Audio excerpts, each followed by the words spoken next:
완전히 이 제도적 허점을 이용해서 그 어떤 빚이어도 네. 진짜 20% 30% 이렇게 후려칠 수가 있는 네. 누구 잘못이죠 이게? 결정적으로는? 개인회생 제도의 문제라기보다는 신용회복위원회 워크아웃의 제도 내부적인 문제로 보여요.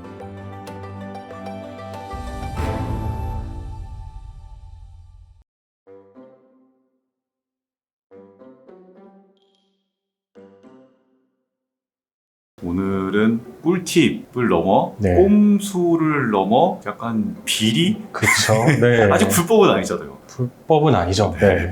아무튼 굉장한 거를 지금 공론화하신다고 네. 한번 설명 한번 해주시죠. 네. 제가 얼마 전에 이제 어떤 회생이나 파산 관련된 카페를 갔다가 깜짝 놀랄 만한 글을 봤어요. 뭐냐면 도박빚을 져서 100% 변제로 개인회생 개시 결정을 받고 인가전까지 가셨는데 인가전에 의도적으로 폐지를 받으시고 아마 변제금 미납이겠죠. 폐지를 받으시고 신용회복위원회 워크아웃을 신청하셔서 50%를 탕감받았다. 이런 글을 이렇게 자기의 채권자가 어디 한 5군데 있고 그다음에 일정은 언제 개인회생 신청을 해서 개시 결정받고 채권에 대한 양수 통지를 받고 그다음에 신용회복위원회는 언제 찾아갔고 언제 탕감이 됐다. 이런 얘기를 하시더라고요. 깜짝 놀랐어요.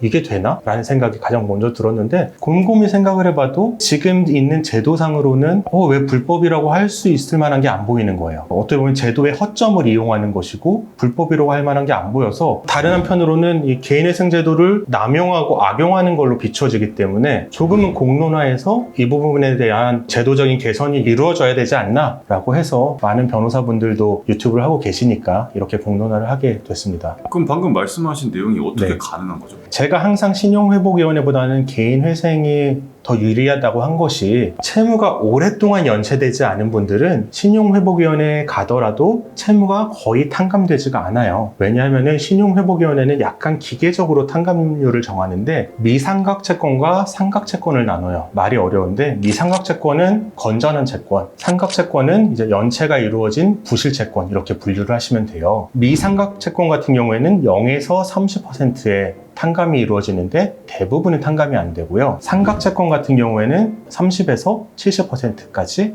탕감을 해줍니다. 그러면 어떻게 하면 삼각채권이 될 수 있느냐? 부실채권이 될 수 있느냐? 오랫동안 연체가 되면은 부실채권으로 분류가 돼요. 부실채권으로 분류가 되면은 제1금융권, 예를 들어서 우리은행이 있어요. 우리은행이 가진 채권이 채무자가 돈을 몇 달 동안 안 갚아서 부실채권으로 내부 규정에 의해서 분류가 되면은 부실채권을 채권 추심업체에 넘길 수도 있고 아니면은 아예 대부업체에 팔 수도 있어요. 대부업체 팔 때는 그러면 이 채권을 제 가격을 다 받고 파느냐? 아니에요. 이 채권의 한 10%에서 한 20%만 받고 팔아요. 그리고 이때는 무더기로 팝니다. 한 50억 원어치를 5억 원에 파는 거예요. 대부업체는 그걸 가지고 어떻게든 이익을 내려고 하겠죠. 이렇게 팔면은 채무자한테는 채권 양도 양수 통지가 와요. 그런데 이 부실채권으로 만드는 가장 확실한 방법이 바로 개인회생 파산 신청이에요. 개인회생 신청이나 파산 신청을 하면은 객관적으로 볼 때 신용정보에도 이 사람은 개인회생 진행 중, 파산 진행 중이기 때문에 신용이 안 좋은 사람이고 이 사람에 대해서 가지고 있는 채권은 부실채권인 게 확실해지는 거죠. 근데 여기서 제가 말씀드리는 가장 큰 이유가 발생하는데 제1금융권이 개인회생이나 파산만 들어가면은 이거를 무작위로 팔아요. 계산을 안 해보고. 그러면은 어떤 현상이 벌어지느냐? 서울이나 부산 이런 데가 아니고 예를 들어서 의정부 이런 곳이에요. 도박채무로 1억 원이 있는 사람이 있어요. 도박채무 같은 경우에는 100% 변제를 하게 돼 있어요. 일단 워크아웃은 3개월 연체가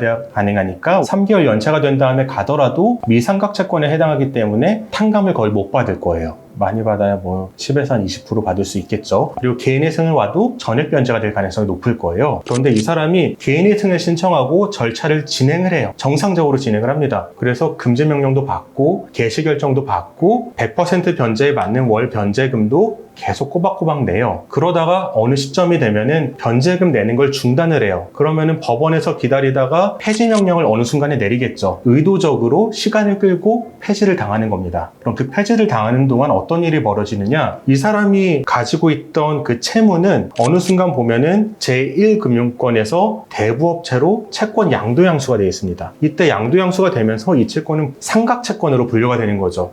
그럼 진짜 완전히 이 제도적 허점을 이용해서 이용해서 그 어떤 빚이어도 네. 진짜 20% 30% 이렇게 후려칠 수가 있는 네. 누구 잘못이죠 이게? 결정적으로는.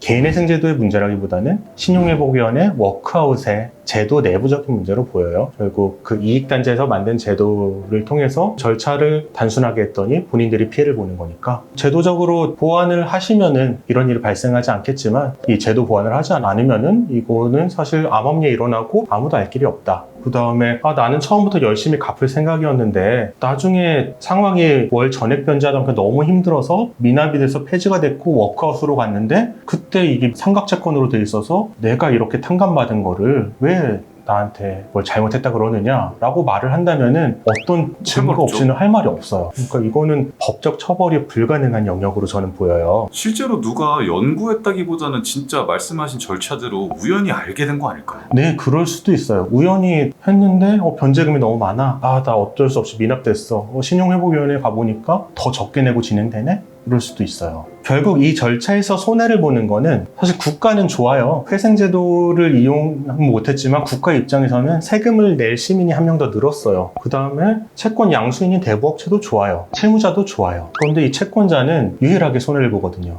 더 많이 받을 수 있는 채권을 싸게 팔았기 때문에. 그래서 제가 봤을 때는 제1금융권인 채권자가 부실채권을 기계적으로 팔아넘기는 게 아니라 부실채권에 대해서 자기가 얼마나 회수할 수 있는지, 개인회생으로 가면 얼마나 회수할 수 있는지를 검토를 해보고 이게 회수가 많이 되는 거라면은 부실채권의 기준을 약간 달리해서 그 채권을 가지고 있으면서 채무자로부터 직접 변제를 받아야겠죠. 결과적으로 보면은 채권자의 경영적인 판단에 의해서 판단 미스로 인해서 채권자가 손해를 보게 되는 현실인 거죠. 개인회생을 신청한 사람은 1년 이내에 네. 뭐 워크아웃은 진행하지 못한다. 뭐 이런 식으로 하면은 해결이 될까요? 그렇게 되면은 해결이 될 수 있겠죠. 근데 네. 그렇게 할 이유가 없겠죠? 그렇죠. 그렇게 할 이유가 없죠. 네. 결국은 1금융권에서 좀 네. 더 열심히 일을 하면 되는 거죠. 어떤 곳은 이거를 전략적으로 컨설팅까지 해준다고 듣기도 했어요. 근데 저는 이게 적법한지 불법인지는 판단이 어려워서 저희한테 저는 이렇게 진행할 겁니다 라고 얘기하고 하면은 사실 못 도와드려요. 채무자분들이 그거를 저희한테 공개하지 않고